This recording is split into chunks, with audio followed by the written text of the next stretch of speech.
یہ 1952 ہے، جہانگیر پارک کراچی کے اندر قادیانی جماعت کا جلسہ ہے۔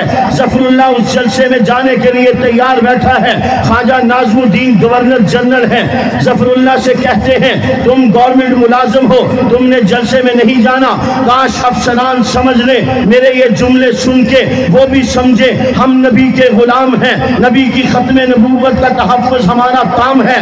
کاش کہ ان افسران کے ذہن میں یہ بات آئی ہوتی۔ اگر ہمارے افسران جیتے جاگتے ہوتے، نبی کے با وفا ہوتے، تو نہ قانون بدلے جاتے، نہ اسمبلی کے اندر نئی نئی باتیں آتی، نہ سینٹ کے اندر بل تبدیل کیے جاتے، نہ اسمبلی کے اندر کوئی ایسی ویسی بات آتی، نہ عدالتوں کے اندر نبی کے خلاف فیصلے ہوتے، نہ عدالتوں کے اندر قانون تبدیل کیے جاتے۔ افسران اچھے ہوں، دیندار ہوں، میں سب کی نفی نہیں کر رہا، میں ان کو مخاطب کر رہا ہوں جو اپنی دنیا کی خاطر، اپنے عہدے کی خاطر، اپنے منصب کی خاطر، اپنے پروٹوکول کی خاطر نبی کے منصب کو دو پہ لگاتے ہیں، نبی کے دین سے دغا کرتے ہیں، قرآن سے بے وفائی کرتے ہیں، نبی کے فرمان کو پسے پش ڈالتے ہیں۔ ان کی بات کرتا ہوں، یہ ظفر اللہ قادیانی ہے، مرزا قادیانی کے ماننے والا ہے، مرزا قادیانی کو نبی مانتا ہے، پیغمبر کی جگہ نبی کہتا ہے، صحابہ کی جگہ نعوذ باللہ معاذ اللہ بشیر الدین محمود کو بٹھاتا ہے، نور الدین کو بٹھاتا ہے، نعوذ باللہ معاذ اللہ مرزے کے چیلوں کو صحابی کہتا ہے، مرزے کے گروہوں کو معاذ اللہ نعوذ باللہ نبی کے اصحاب کا درجہ دیتا ہے۔ یہ قادیان کے حج، قادیان کو حج کا درجہ دیتا ہے، نعوذ باللہ معاذ اللہ مرزا قادیانی کے شیطانی الہامات کو جس کا نام تذکرہ ہے اسے قرآن کا درجہ دیتا ہے۔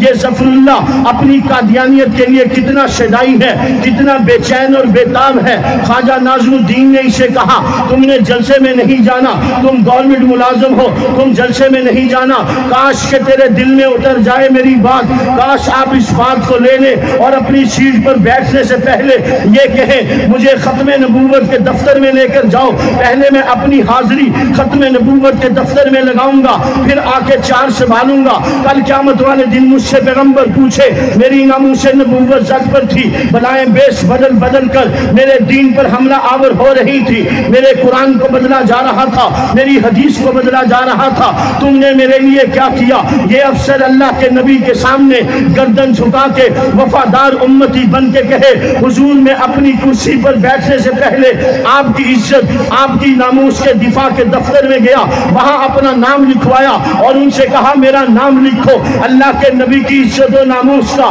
پہرے دار فلاں دفتر میں بیٹھا ہے، اللہ کے نبی کی عزت و ناموس کا چوکی دار فلاں سیٹ پر بیٹھا ہے، نبی کی عزت کی بات ہو مجھے آواز دو، نبی کی ناموس کی بات ہو مجھے آواز دو، تم بعد میں پہنچو گے، میں پہلے پہنچوں گا، تمہارا پسینہ گرے گا، میرا خون گرے گا۔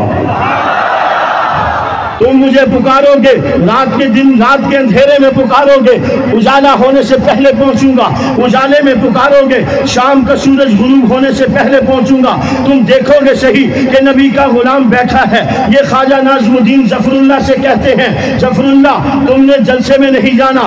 ظفر اللہ قادیانی اتنا متعصب، اتنا جنونی، اتنا ذلیل اور رذیل قسم کا قادیانی تھا، وہ خواجہ ناظم الدین سے کہتا ہے خواجہ صاحب ظفر اللہ وزارت خارجہ کا منصب چھوڑ سکتا ہے، اپنی قادیانی جماعت کا جلسہ نہیں چھوڑ سکتا۔